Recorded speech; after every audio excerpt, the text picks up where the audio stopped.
All right, welcome to TPOP Podcast, everyone. We're diving deep into something today that's been making a lot of noise. Yeah, a lot of buzz around this one. Definitely. And you know you're in the right place if you want to understand what's going on without wading through hours of news and opinions. Today's focus, the arrest of Rumeysa Ozturk, a grad student over at Tufts University. We've got the news reports, we've got the early reactions, and we're here to break it all down for you. Absolutely. Figure out what the different sides are saying and why this is a story worth paying attention to. Exactly. So, to set the stage, we know from reports that Rumeysa Ozturk, a Turkish citizen, she's here on a student visa studying at Tufts, was detained late last Tuesday. What's gotten people's attention is Senator Chris Murphy. He saw the video of this, describes six masked DHS agents taking her into custody. Wow. Yeah, they took her phone, handcuffed her, the whole 9 yards. It's pretty intense. It does sound like something straight out of a movie, doesn't it? I can see why Senator Murphy called it chilling. The image of that kind of force used on a student, it raises questions, definitely. Like, what led to that level of response? No kidding. Senator Murphy, he's got some serious concerns about this. He brought up the possibility that the Trump administration might be looking at using the Alien Enemies Act. Now, this is important for everyone to understand.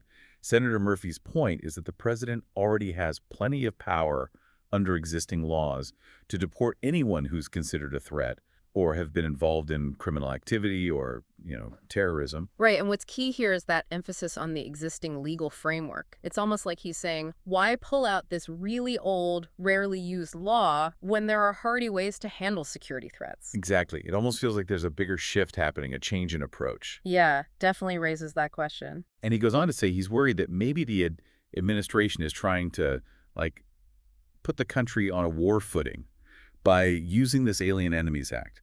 To give everyone some context, this act has only been used during the War of 1812, World War I, and World War II. That's not a small thing. Definitely not. The Alien Enemies Act is meant for, actual declared wars. It gives the president a lot of power over citizens from countries we're at war with. So it makes you think, using it now, what does that say about how the administration sees the current situation? Are we in that kind of emergency situation? Right, and it gets even more complicated when you consider that Murphy brings up the idea that under this wartime authority, parts of the Constitution could be suspended. He even mentioned Trump's past interest in the Insurrection Act. Kind of paints a picture of, what did he say, a quasi-martial law scenario. Yeah, not exactly a comforting thought. And what's at the heart of this, for everyone listening, is this question of how much power the executive branch should have. It's a question that goes back to the founding fathers, really. Absolutely. And he finished by saying this whole thing is like a massive slide away from democracy, and that it could even threaten not just green card holders, but American citizens too. That's a pretty big statement. It is. And for you listening, the core concern here is about that potential for overreach, that using these wartime measures in a situation that isn't a declared war could have some unintended consequences. Huge consequences. Okay, so now let's look at the other side of this. The Department of Homeland Security, DHS, they put out a statement to the Associated Press. They confirmed that they detained Ozturk and that they're ending her student visa. Their reasoning was pretty straightforward. They said, investigations found Ozturk engaged in activities in support of Hamas, which they call a foreign terrorist organization that relishes the killing of Americans. Strong words. Yeah, very strong. They also said, and this is important for understanding their perspective, a visa is a privilege, not a right, and that, quote, glorifying and supporting terrorists who kill Americans is grounds for visa issuance to be terminated. This is common sense security. So they're framing this as strictly a national security issue. Their job is to keep the country safe, and if they believe someone's a threat, they have to act. Okay, so here's where things get a little murky. The AP report, it mentions that Ozturk was one of 4 students who wrote an opinion piece for the Tufts student newspaper last year.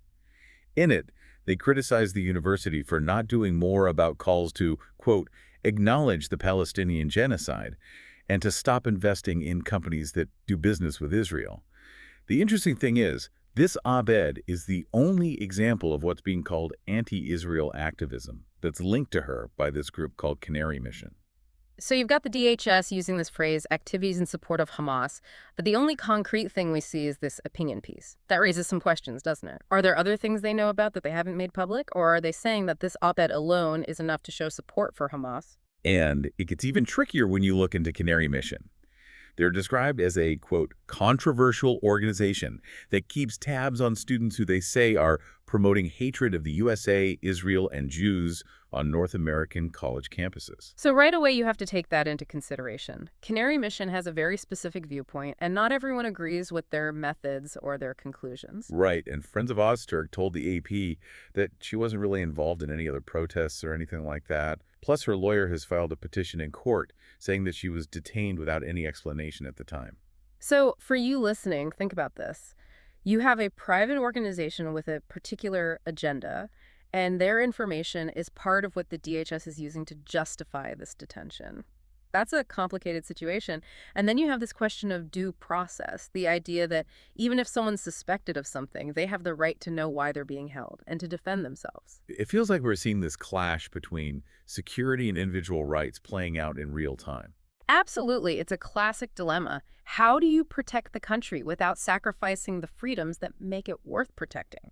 Big questions, and we're just getting started. If you're finding this deep dive helpful in understanding this complex situation, please hit that like button and subscribe to the channel. We've got lots more to discuss, and your support helps us bring you more of these in-depth analyses. So if we step back for a second and look at the big picture, what we're seeing here are two very different ways of looking at the same event. You've got Senator Murphy and others who are worried about the government overstepping its bounds, using a law that's meant for wartime in a situation that isn't a war, and what that means for our democracy.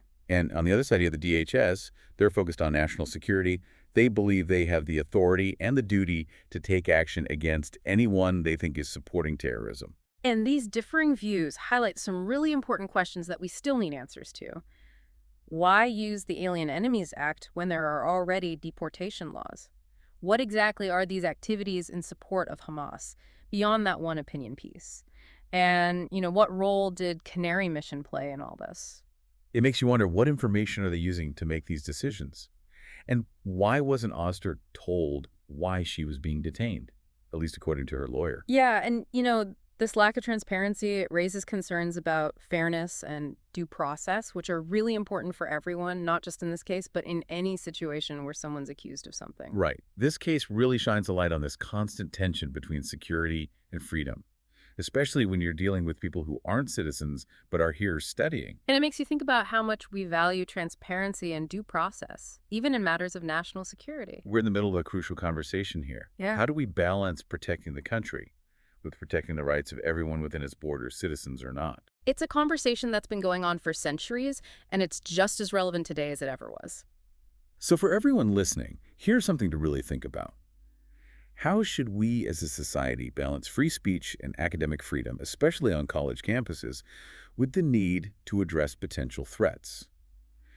What's the right approach when dealing with people who are here on student visas? And what about these historical laws like the Alien Enemies Act? What role should they have in our decision-making process today? Heavy stuff to ponder. This case, it's a snapshot of a much bigger issue. And as we learn more, it's going to force us to confront some really tough questions about who we are as a nation and what we stand for. It really makes you think. Thanks for joining us for this deep dive, everyone. We hope this has given you a better understanding of what's going on and what's at stake. And if you found this analysis helpful, please do us a favor and hit that like button and subscribe to the channel. We'll keep bringing you these deep dives into the stories that matter. Stay tuned. Stay curious.